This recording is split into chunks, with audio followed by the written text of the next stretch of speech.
Thousands of protesters have come out in central London today to stand in solidarity with Gaza and to call for an end of the US-Israeli bombing of Iran. Since the war started 4 weeks ago, nearly 2,000 people have been killed, thousands of others have been injured, and more than 3 million people have been displaced. And while the war on Iran has captured most of the headlines, Israel has continued bombing Palestinians in Gaza and restricting their access to aid.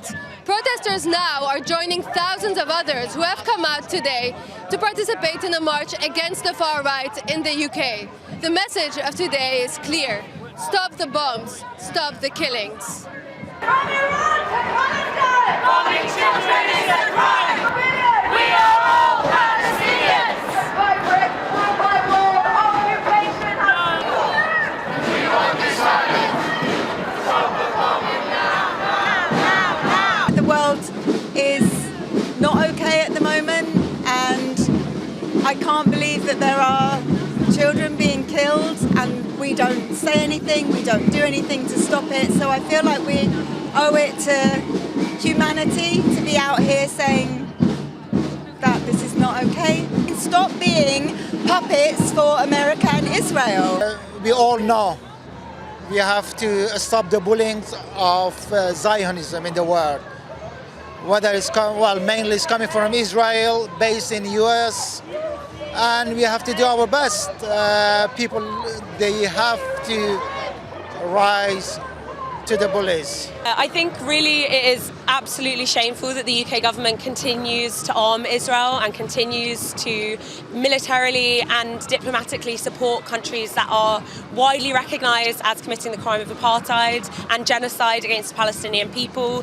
And really it is a shame that that money, which could be being spent on welfare, on the NHS, on schools and hospitals for people in this country, is being spent on killing children in Gaza. I just can't believe this is still going on. We still have to come out and protest the killing of babies, women, children, and the Islamophobia that's going on. I'm not Muslim, but I feel like, Muslims are criminalized and not supported in this country, and the government is just doing nothing to stop this genocide.